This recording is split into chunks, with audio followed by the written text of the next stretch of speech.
I didn't want this to be a self-portrait, but I didn't have any other model available. But the kind of narrative where you have a kind of confrontation of an individual with his or her life.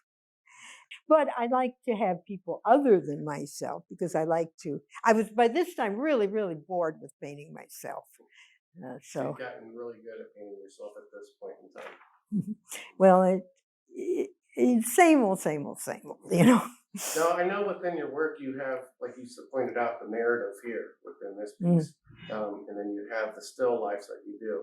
What besides, I guess, how do you determine when you're working on an idea if it's going to be a narrative or if you're just going to do a still life capturing colors and the light, the vibrancy within those objects?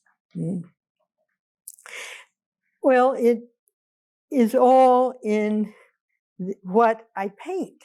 Actually, in still lives, as I was starting to work at this time, there is a certain narrative in that there's a selection of objects which implies aspects of life, sometimes maybe like a party, sometimes objects which might be important to a person and are part of their life.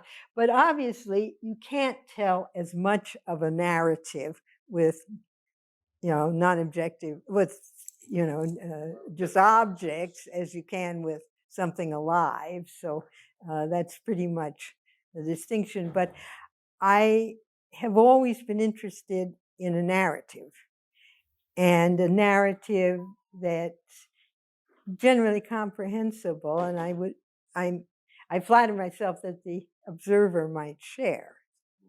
Yeah, and not necessarily, although I have done an actual event, but something that talks about the different, or dramatizes the different aspects of life. So there's kind of a narrative.